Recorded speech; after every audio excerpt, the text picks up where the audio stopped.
Mazmur 127 ayat 4, seperti anak-anak panah di tangan pahlawan, demikianlah anak-anak pada masa muda.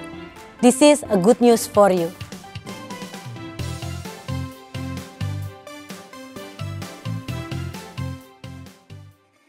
Orang tua adalah pahlawan untuk anak-anak, dan kami rindu sebagai gereja bekerja sama dengan orang tua untuk melahirkan generasi bintang yang berprestasi. Saat ini, mari sama-sama kita menyaksikan kesaksian dari salah satu anak Live Youth GSJ Bethlehem bersama dengan orang tuanya. Mari sama-sama kita saksikan. Halo, perkenalkan nama aku Niputu Shelo Vida Sekwioa, biasa dipanggil Shelo. Saat ini merupakan mahasiswi aktif Teknik Kimia di Universitas Indonesia. Saat ini aku aktif di Live Youth GSJ Bethlehem.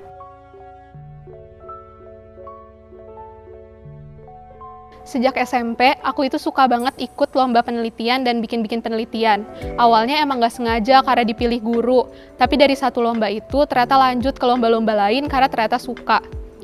Di awal sebenarnya ada banyak permasalahan dan ada banyak tantangan, tapi semuanya itu kayak lancar-lancar aja karena Tuhan lancarin.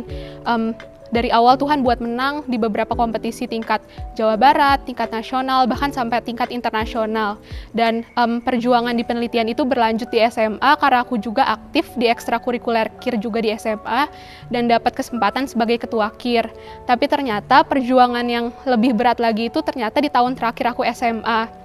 Di tahun terakhir atau tepatnya di 2020, di situ aku mengalami kegagalan 1 tahun full. Pada saat itu aku ikut kurang lebih 15-20 lomba dan semuanya itu gagal dalam 1 tahun. Dan itu juga ada banyak project, jadi bukan cuma satu penelitian, jadi ada banyak perjuangan dan ada banyak effort yang udah dimasukkan ke dalam itu. Tapi ternyata ngalamin kegagalan 1 tahun, dan ngalamin kegagalan 1 tahun di 15-20 lomba itu bukan hal yang mudah, karena di saat yang bersamaan aku juga sedang persiapan buat masuk ke PTN, karena pas SMA aku tuh bener-bener punya keinginan kuat buat masuk UI, pokoknya cuma harus UI, nggak boleh universitas lain gitu. Dan kegagalan di lomba itu barengan sama prosesnya aku harus belajar UTBK. Mungkin teman-teman yang pernah mengalami persiapan UTBK tahu gimana stresnya belajar UTBK, ditambah aku juga nggak ada les, jadi benar-benar belajar sendiri. Jadi di situ benar-benar stres, dan ditambah 2020 entah kenapa karena pandemi COVID, aku ngerasa hubungan aku sama Tuhan tuh jadi jauh. Dari semua kemenangan yang udah terjadi dari SMP sampai dari sebelum tahun 2020 itu, aku jadi kayak sombong karena udah terus menang dan udah ngerasa bisa berdiri di kaki sendiri. Udah ngerasa kalau semua kemenangan dan semua penelitian yang dibuat tuh karena usaha aku, padahal bukan. Sedikit cerita kayak di tahun pertama pas aku lomba, itu aku bener-bener nggak bisa banyak hal. Aku nggak bisa bahasa Inggris, aku nggak bisa bikin penelitian, aku nggak bisa nulis, dan di dalam setiap mau bikin penelitian itu pasti berdoa sama Tuhan. Di dalam setiap sebelum presentasi itu pasti berdoa sama Tuhan, bener-bener kayak Tuhan Yesus, biar Tuhan Yesus yang berbicara, karena aku nggak bisa ngomong bahasa Inggris lancar, Tuhan Yesus berbicaralah gitu.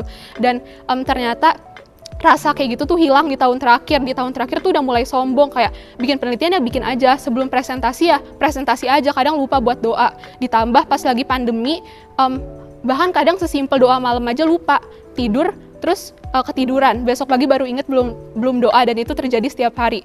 Memang pada saat itu udah WPDA, tapi sekedar baca aja, sekedar ya udah yang penting bisa setor nama di Live Youth, bisa setor nama 3 minggu sekali WPDA kayak gitu. Dan akhirnya di akhir tahun 2020 baru nyadar kalau ternyata apa yang udah aku laluin di 2020 ini salah banget, karena udah ngelupain Tuhan, udah seakan jauh dari Tuhan, udah seakan bisa berdiri di atas kaki sendiri gitu. Akhirnya dari situ mulai belajar pelan-pelan buat ngebenerin WPDA-nya, belajar pelan-pelan buat gimana baca firman yang benar tiap hari, bukan cuma asal baca doang, belajar doa dengan rutin, dengan mengandalkan Tuhan yang lebih lagi di dalam setiap apapun yang dilakukan, dan dari situ mulai dapat ketenangan. Padahal sebelumnya hidupnya tuh setiap hari kayaknya gelisah, nggak pernah ada hari yang tanpa nangis karena takut ntar bakal masuk ke universitas mana, masuk nggak ya ke UI, keterima nggak ya ke PTN atau yang lain sebagainya. Dan pada saat itu dapat ketenangan, tapi setelah punya hubungan yang lebih jauh lagi sama Tuhan, bukan berarti abis itu langsung berhasil. Karena abis itu aku sempat daftar di jalur prestasi UI, jadi sebelum SNMPTN itu ada jalur prestasi dulu, dan ternyata di situ gagal. Tapi yang aku ngerasain bedanya adalah ketika ngerasain kegagalan di situ, itu tuh nggak ada lagi yang namanya nangis-nangis, nggak ada lagi yang namanya stres, tapi ngerasanya damai aja, kayak oh ya udah berarti mungkin bukan di sini, mungkin ada cara lain atau mungkin ada jurusan lain yang lebih baik gitu. Dan ternyata betul Tuhan Yesus gantikan dan Tuhan Yesus buat berhasil di SNMPTN. Dan sedikit cerita, di jurusan yang tadi gagal itu jurusan lain yang sebenarnya aku nggak terlalu mau, dan yang jurusan yang aku mau banget itu yang Tuhan Yesus bikin keterima di kedua ini. Dan cerita ini juga terjadi di beasiswa. Setelah diterima di SNM, aku daftar beasiswa yang dapat rekomendasi dari kakak kelas, dan di situ juga dibuat gagal sama Tuhan.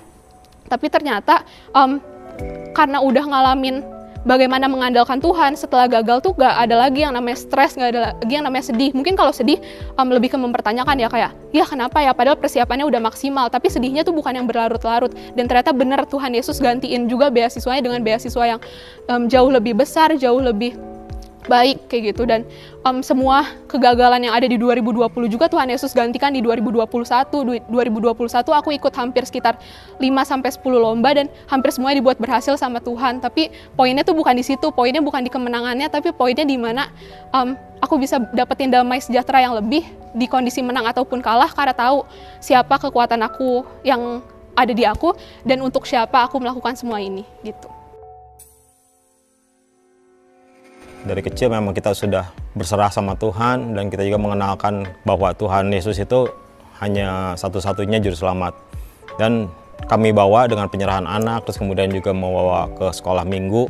Nah, ketika mulai dia tumbuh dari SD, SMP, sampai SMA, dia juga mulai tumbuh di dalam lingkungan anak-anak youth. Dan saya juga menyarankan agar dia mendapatkan komunitas yang baik di lingkungan, entah di sekolahnya atau di gereja ini gitu. Akhirnya anak ini juga boleh bertumbuh sampai akhirnya mendapatkan komunitas yang sangat baik di lingkungan youth ini gitu. Nah, kalau di rumah sebelum pergi sekolah dulu, berangkat sekolah tuh pasti saya doakan dulu, tumpang tangan dulu, itu pasti saya cium gitu. Karena dia biar pas berangkat tuh ada damai sejahtera gitu. Jadi tidak ada masalah apapun gitu. Dan ketika dia sekolah pun selalu saya tanamkan, kalau kita ingin menjadi atau menarik perhatian orang itu, jangan dari sisi yang negatif, tapi dari sisi yang positif. Misalnya dengan prestasi sekolah yang bagus, nilai-nilai yang bagus, terus kemudian attitude yang penting, attitude yang baik, terus kemudian cepat menolong orang, itu yang paling saya tekankan buat anak saya ini. Memang dari dulu tuh saya suka sesuatu yang berbau kayak penelitian gitu ya. Saya mulai mengarahkan sebenarnya anak ini supaya dia mulai suka gitu. Tapi seiring dengan waktu memang anak ini memang suka gitu akan bidang seperti ini.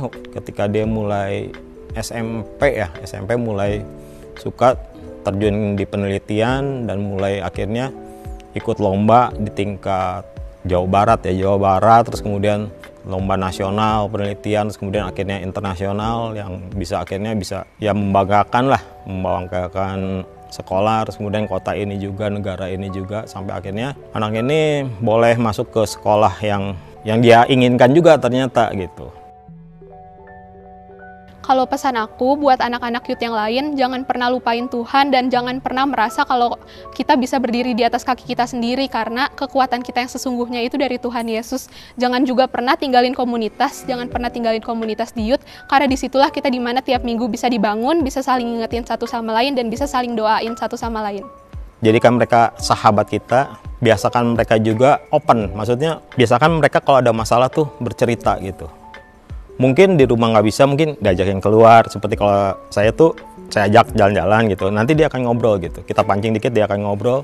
Mereka butuh dukungan, terus kemudian dia doa dari kita juga bahwa mereka tuh pasti akan memilih yang terbaik dan kita pasti akan dukung buat mereka.